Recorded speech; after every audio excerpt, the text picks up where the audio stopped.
దేవుడు ఆలస్యం చేస్తే మనం నశించిపోతాం. అనేకసార్లు మనం ఆలస్యంగా వస్తాం. దేవుని యొక్క పనులలో మనం ఆలస్యం చేస్తాం. ఇంటి పనులలో ఆలస్యం చేస్తాం. నేను కూడా ఆలస్యంగా వచ్చాను ఈరోజు. కావాలని కాదు, నాకు పరిస్థితి అలా ఏర్పడింది. ఆటోలో బుక్ అయ్యి క్యాన్సిల్ అయిపోతున్నాయి. అయినను రాగలిగినందుకు దేవునికి స్తోత్రాలు. ఆమేన్.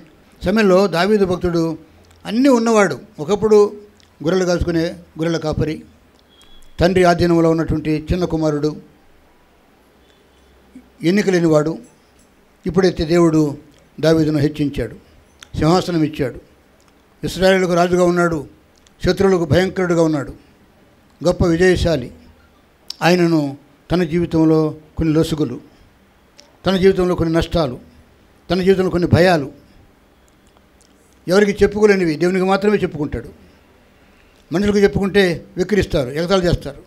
రాజుకు కూడా వచ్చిన కష్టాలు మనకే కాదని ప్రజలు దావీదును చులకన చేస్తారు. కాబట్టి దేవునితో ఈ మాటలు చెప్పుకుంటూ, దేవా నువ్వు నన్ను రక్షించావు, నీకు స్తోత్రం. నాశనకరమైన గుంటలో నుండి, జిగటగల దొంగ ఊబిల నుండి నన్ను పైకెత్తావయా, నీవు స్తోత్రాలు.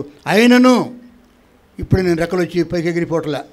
నేను రాజునైపోయాను, సింహాసనం మీద ఉన్నాను, శత్రువులను జయిస్తున్నాను, సైన్యం ఉంది, మంత్రులు ఉన్నారు, కుమారులు కుమార్తెలు భార్యలు 4 భార్యలు ఉన్నారు. అయినను నా కష్టాలు నేను ఎవరికి చెప్పుకోలేను. లెక్కలేని అపాయములు నన్ను చుట్టుకుని ఉన్నాయి. అపాయం అంటే అపాయానికి ఉపాయం ఉంటుంది, మన ఉపాయం క్రీస్తే. కానీ రాజుకు కూడా అపాయాలు కలిగినాయి. అయితే రాజుకు కూడా కాపాడేవాడు లేడు, అయ్యో పాపం అనేవాడు లేడు, తప్పించేవాడు లేడు. అందుకనే ఆకాశంలో ఉన్నవాడు గొప్పవాడు. ఆకాశంలో నువ్వు తప్ప నాకెవరున్నారని చెప్పి దేవుని వైపు చూస్తూ అంటాడు, లెక్కలేని అపాయములు నన్ను చుట్టుకుని ఉన్నవి. దానికి కారణం ఏంటంటే నా దోషములు నన్ను తరుముతున్నాయి. అది రక్షించబడిన తర్వాత కూడా, నీతిమంతులుగా తీర్చబడిన తర్వాత కూడా, ఆనాడు ఇశ్రాయేలీయులు, ఈనాడు క్రైస్తవులు, ఆనాడు వారికి ప్రతి పాపానికి బలి ఇవ్వాలి. చిన్న పాపానికి చిన్న బలి, పెద్ద పాపానికి బలి ఇస్తే కానీ రక్తం చెందించకుండా పాపక్షమాపణ లేదు ఆ రోజుల్లో. ఈ రోజుల్లో అన్ని బలులకు ప్రత్యామ్నాయంగా ఒకే బలి అయిపోయాడు. క్రీస్తు రక్తములను విమోచించింది. వారికంటే మనం ధన్యులం. హల్లెలూయా. వారు యేసు ప్రభువును ఎరుగని వారు కారు. ధర్మశాస్త్రమే వారికి ముఖ్యం. ఈనాడు ధర్మశాస్త్రంతో పాటు యేసుక్రీస్తు వారు కూడా మనకున్నాడు. హల్లెలూయా. ఈ దినమున వారికి లేని కృప మనకొచ్చింది. మనకు కూడా అపాయాలు ఉన్నాయి, మనకు కూడా నిందలు అపనిందలు ఉన్నాయి. కారణం ఏంటంటే వాడు చేశాడు, వీడు చేశాడు, వాడి వల్ల నేను నష్టపోయానని అనడం కంటే ముందు అదే ఆలోచన వస్తుంది. వాడి వలన నేను నష్టపోయాను, ఆమె వలన, ఆ కుటుంబం వలన, వీరి వలన, వారి వలన, బయటోడు లోపటోడు అని మనుషులు నిందించడం కంటే నా దోషములు ఏమున్నాయో నాకు తెలియదు. దావీదు భక్తుడు వారి మీద వీరి మీద నింద వేయకుండా ఏమంటానంటే నా దోషములే, నా దోషములు, నా పాపములు, నా అపరాధములు, నా అతిక్రమములు, నా లొసుగులు, నా లోట్లు దేవుని దృష్టిలో నా దోషములు నన్ను తరిమి పట్టుకునగా, నీ పాపమే నిన్ను పట్టుకున్న నేను వాక్య ప్రకారంగా ఎవరో నిన్ను తరమనవసరంలా, దేవుని దృష్టిలో చేసిన పాపమే నిన్ను తరుముద్ది. ఎవరికి చెప్పుకున్న నేను పాపిని అని మనం చెప్పము, నువ్వు పాపి అంటాం. నేను పాపిని నేను ఎప్పుడు అన్నాం, నువ్వే పాపి అని అంటాం కదండి. అయితే దావీదు అంటాడు నేనే పాపిని అంటాడు. అందరికీ బయట మనుషులకు చెప్పుకుంటే మనం చులకన అయిపోతాం. కానీ నీ పాపము, నా పాపము, నీ దోషము, నా దోషము దేవుని దగ్గర ఒప్పుకుంటే మనకు క్షమాపణ ఉంది. హల్లెలూయా. నా దోషములు నన్ను తరిమి పట్టుకునగా నేను ఏమంటున్నాడు, తల ఎత్తి చూడలేకపోతున్నా. ఎవరిని? మనుషులను చూస్తాం, దేవుని దగ్గర తల ఎత్తుకోలేకపోతున్నాం. మందిరములో ఆయన బల ఎదుట తల ఎత్తుకుని ఆయన ముఖంలోకి మనం కళ్ళలో కళ్ళు పెట్టి చూడలేకపోతున్నాం. ఆయన మనకు కనపడ్డావు, ఆత్మరూపుడు, అదృశ్య రూపుడు, మహిమ స్వరూపి. అయితే తల ఎత్తుకుని దేవునితో మాట్లాడే ఆ ధైర్యం నీకుందా? పాపములు క్షమించబడితేనే ధైర్యం వస్తుంది. హల్లెలూయా. ఏ రోజుకి ఆ రోజే రక్షణ ఒక్కసారి వస్తుంది, ఉచితంగా వస్తుంది. కానీ రక్షణ everyday it has to go on, continue కావాలా. ఏ రోజుకి ఆ రోజే నీవు రక్షింపబడుతున్నావా? సిలువను కూర్చున్న వార్త నశించిన వారికి విరిచడమే కానీ రక్షింపబడుచున్న ప్రజెంట్ కంటిన్యూస్. అది పాస్ట్ టెన్స్ కాదు, ఫ్యూచర్ టెన్స్ కాదు, అది ప్రజెంట్ కంటిన్యూస్. కానీ మనం చచ్చిపోయేదాకా ఆ రక్షణ కొనసాగుతూనే ఉండాలి. హల్లెలూయా. ఆ రక్షణలోనూ కొనసాగుతున్నావా? ఏ రోజుకు ఆ రోజే నీ మాటల్లో, నీ తలంపుల్లో, నీ క్రియల్లో నా మట్టుకు నేను కూడా సేవ చేస్తున్నాం. మీకంటే గొప్ప నీతిమంతులని కాదు. మనందరం మానవ స్వభావం కలిగిన వారమే, మనం బలహీనమే. దావీదు భక్తుడు పాపి అయితే నువ్వెంత పాపివి? దావీదు నా హృదయానుసారుడని చెప్పి గొప్ప సర్టిఫికెట్ దేవుడు ఇచ్చాడు దావీదుకు. అంత గొప్ప బిరుదు పొందుకున్న దావీదు దేవుని అంటాడు, అయ్యా నేను తల ఎత్తి చూడలేకపోతున్నాను, ఎందుకంటే నా దోషములు లెక్కలేనన్ని, లెక్కలేని అపాయములు నన్ను చుట్టుకున్నాయి. అయితే నా దోషములు కూడా అలాగే ఉన్నాయి. నా దోషములను తరిమి పట్టుకునగా నేను తల ఎత్తి చూడలేకపోతున్నాయి.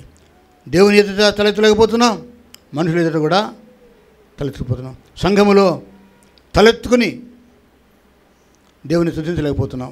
చేతులెత్తి దేవానికి స్తోత్రం అని చెప్పలేకపోతున్నాం. మన పాపములు, మన అపరాధములు అడ్డొస్తున్నాయి. ఏదైనా మనం ఒక విగ్రహం ఎదుట లేము, ఒక పుణ్యక్షేత్రంలో ఉన్నట్టుగా మనం లేము, ఒక కొండ దిగటం లేదు.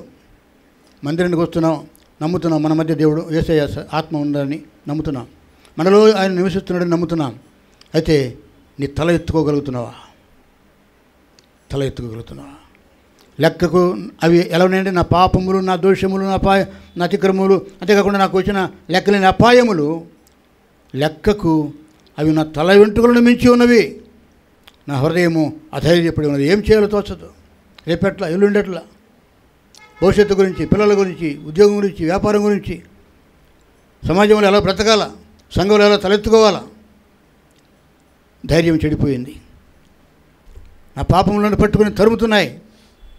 నా హృదయము అధైర్యపడి ఉండగా నేను తల ఎత్తి చూడలేకపోయానని ఒక దావీదు అనేటువంటి గొప్ప ఒక రాజుగారు, అధికారి, సింహాసనం మీద కూర్చున్నవాడే ఆ మాట అనగలిగి, అంటే దేవుని ఎదుట నీ సంగతి ఏంటి, నా సంగతి ఏంటి, ఒక మాట చెప్పి ముగించాలి.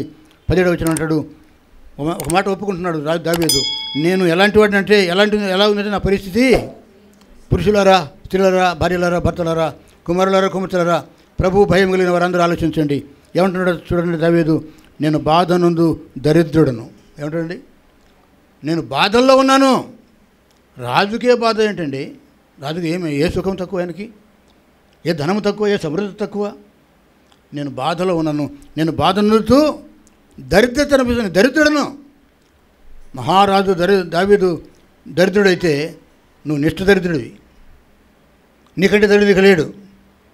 యేసుక్రీస్తు వారు కథ చెప్పాడు, ధనవంతుడు ఉన్నాడు, దరిద్రుడు ఉన్నాడు. దరిద్రుడికి పేరు ఉంది, ధనవంతుడికి పేరు లేదు. దరిద్రుడి పేరు ఏం పేరు తెలుసా? లాజరు. ధనవంతుడికి పేరు లేదు. ఏదో కథ చెప్పాడు, అది కథే, నిజంగా జరిగిన సంగతి కాదు. దరిద్రుడైనా దేవుని కలిగి ఉన్నాడు కాబట్టి వాడికి పేరు ఉంది, వాడి పేరు జీవగ్రంథంలో రాయబడి ఉంది. లాజరు అనే మాట కదా అర్థం ఏంటి తెలుసా? దేవ సహాయం, దేవుని సహాయం, దేవుడే అతనికి సహాయకుడు. దావీదు ఒప్పుకుంటున్నాడు, నేను రాజునైనా నేను దరిద్రుడను, ఎందుకంటే నా పాపములు, నా అపరాధములు లెక్కకు మించి ఉన్నాయి, నా అపాయములు చాలా ఉన్నాయి, అవి తల వెంట్రుకల కంటే లెక్కకు మించినవి అంటాడు. ఒక మాట అంటే ఆ మాట మనం తృప్తిపరచాలా, ఆ మాట మనం ధైర్యపరచాలా. ఏమంటాడంటే దావీదు, నిన్ను బాధనందు దరిద్రుడనైనను ప్రభువు నన్ను తలంచుకుంటున్నాడు. హల్లెలూయా. నువ్వు తలంచుకోవట్లే దేవుణ్ణి. ఆదివారం ఒక పూట నీకు గుర్తొస్తాడు యేసయ్య, లేదా రోగం వచ్చినప్పుడు, కష్టం వచ్చినప్పుడు, అన్నం తినేటప్పుడు, పడుకునేటప్పుడు ఏమన్నా ఒకసారి గుర్తుకొస్తాడేమో, లేదు. ఆయన నిత్యము తలంచుకుంటున్నాడు నిన్ను నిన్ను నిన్ను. ప్రపంచంలో ఎన్ని కోట్ల మంది దేవుని ఎరిగిన వారు ఉన్నారు, వారందరినీ వారి పేరుతో సహా ఆయన తలంచుతున్నాడు. He is remembering us by name. నా పేరుతో ఆయన నన్ను గురించి, నా కుమారుడు విక్టర్ పాల్ ఎలా ఉన్నాడో, ఇలా ఉన్నాడా? ఆరోగ్యంగా ఉన్నాడు, వయసు మించిపోతుంది, బలహీనుడే, కానీ నేను నిలబెడుతున్నాను. నన్ను గురించి ఆయన తలంచుకుంటున్నాడు. నిన్ను గురించి, నీ బాధ ఏంటో, నీ రోగం ఏంటో, నీ భయం ఏంటో, నువ్వు ఎక్కడ దీనంగా ఉన్నావో, ఎక్కడ పడిపోతున్నావు, ఎక్కడ లేస్తున్నావో ఆయన తలంచుతున్నాడు. ప్రభువు తలంచుతున్నాడు. నువ్వు తలంచుతున్నావా ప్రభువుని గురించి? యేసయ్యకు రోగం లేదు, బాధ లేదు, భయం లేదు, బీపీ లేదు, షుగర్ లేదు. యేసయ్య సింహాసనం మీద ఉన్నాడు. He still on the throne. Hallelujah. ఆయన సింహాసనం మీద ఉన్నాడు. నువ్వే ఆయన వైపు చూడాలా. అయితే నువ్వు ఆయన వైపు చూడకముందే, ఆయన గురించి నువ్వు ఆలోచించకముందే, నా ప్రభువుని నేను తలంచుకుంటాను, ఆమెను అంటాను, స్తోత్రం చెబుతాను, హల్లెలూయా అంటాను చెప్పి అనకముందే నిన్ను గురించి ఆయన తలంచుతున్నాడు, నిన్ను గురించి ఆయన ఆలోచిస్తున్నాడు. పేతురు భక్తుడు అంటాడు, ఆయన నిన్ను గురించి చింతించుతున్నాడు. తలంచడమే కాదు, ఆయన గురించి నిన్ను గురించి, నా కుమారుడు ఇలా ఉన్నాడు, సాతానుడు శోధిస్తున్నాడు, రోగంతో ఉన్నాడు, కష్టంలో ఉన్నాడు, అపాయంలో ఉన్నాడు, దిగులు పడుతున్నాడు, నిద్ర పట్టడం లేదు వాడికి. ఆమె అలా ఉంది, ఇతను ఎలా ఉన్నాడని చెప్పి ఆయన నిన్ను గురించి చింతించుతున్నాడు. ఎందుకంటే సాతానుడు గర్జించ సింహం వలె ఎవరిని మింగుతున్నా అని చెప్పి ఏర్పరచబడిన సైతం భ్రష్టత్వం నడిపించడానికి వాడు దాడి చేస్తున్నాడు. ఎవడు సాతాను యొక్క కబంధ హస్తాల్లో చిక్కుకోకుండా, ఎవడు సాతాను యొక్క నోట్లో చిక్కుకోకుండా నిన్ను గురించి అని చింతించుతున్నాడు. దావీదు భక్తుడు, నా ప్రభువు నన్ను గురించి తలంచున్నాడు, ఎందుకంటే నేను బాధనందు దరిద్రుడను, నేను చూడడానికి రాజునే కానీ నాకు ఏమీ తక్కువ లేదు లోకంలో, కానీ నా దేవుడు నన్ను గురించి చింతిస్తున్నాడు. నా పాపములు, అపరాధములు, అతిక్రమములు లెక్కకు మించినవి, అపాయములు నన్ను చుట్టుకుని ఉన్నాయి. తలెత్తుకునే ధైర్యం లేదు.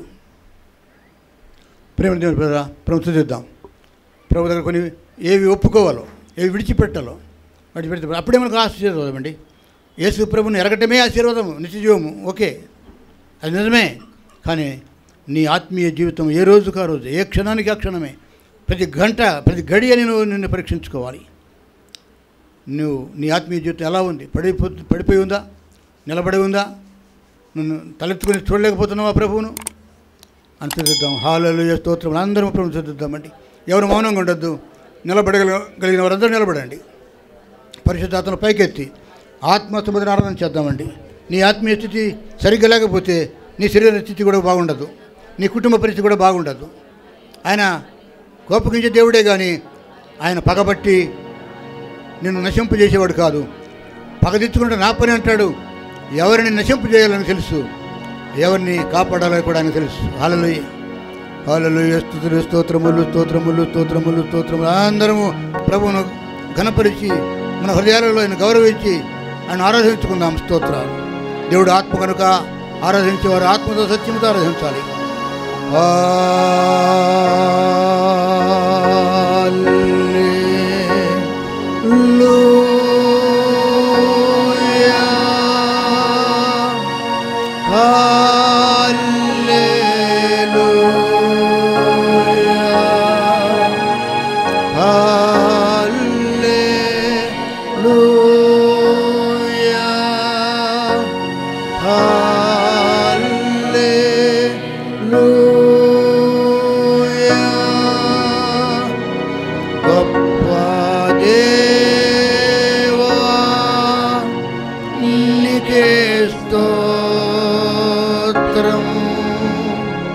గొప్ప దేవా నీకే స్తోత్రం.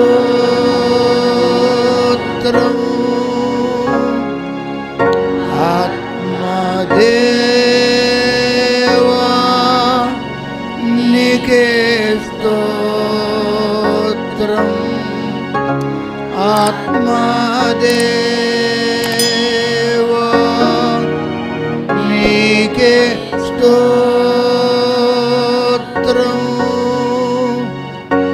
మంచి దేవా నీకే స్తోత్రం. మంచి దేవా నీకే స్తోత్రం.